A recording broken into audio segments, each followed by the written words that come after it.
Jesus told his disciples, "This very night you will fall away on account of me, for it is written, I will strike the shepherd, and the sheep of the flock will be scattered. I tell you the truth, this very night, before the rooster crows twice, you will disown me 3 times. But Peter declared, Even if I have to die with you, I will never disown you. And all the other disciples said the same. Then Jesus went with his disciples to a place called Gethsemane, and he said to them, Sit here while I go over there and pray. He took Peter and the 2 sons of Zebedee along with him, and he began to be sorrowful and troubled. Then he said to them, My soul is overwhelmed with sorrow to the point of death. Stay here and keep watch with me.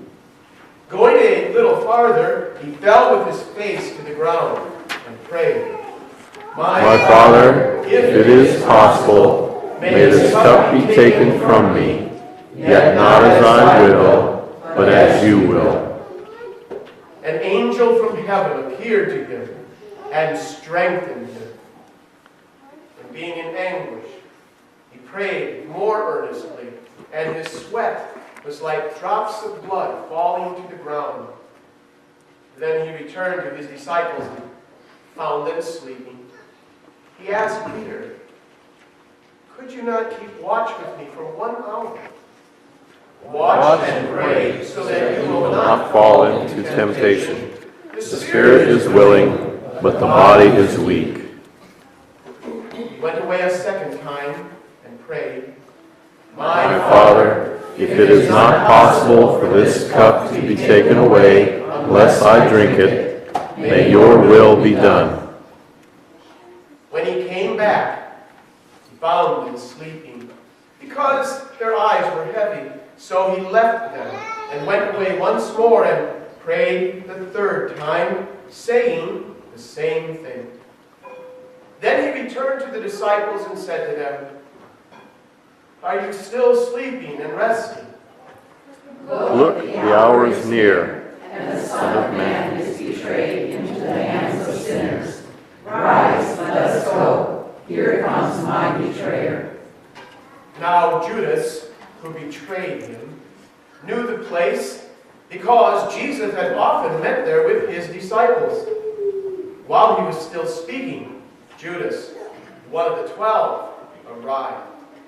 With him was a large crowd armed with swords and clubs, sent from the chief priests and the elders of the people. Now the betrayer had arranged a signal with them. The one I kiss is the man. Arrest him.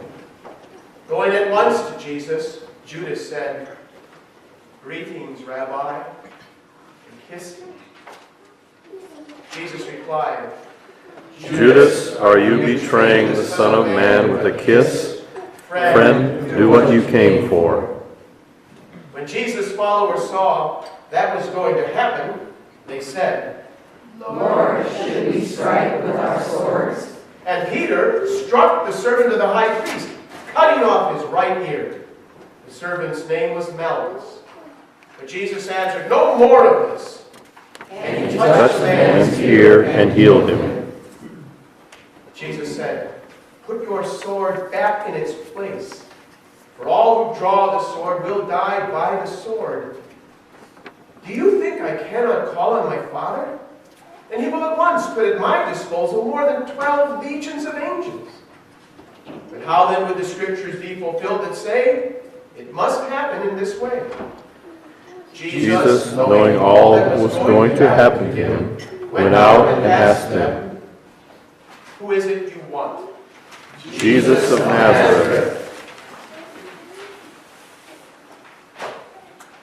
I am he. Judas, the traitor, was standing there with them. When Jesus said, I am he, they drew back and fell to the ground. Again he asked them, Who is it you want? Jesus of Nazareth. I told you that I am he. If you are looking for me, then let these men go." This happened so that the words he had spoken would be fulfilled. I have not lost one of those you gave me. The men seized Jesus and arrested him.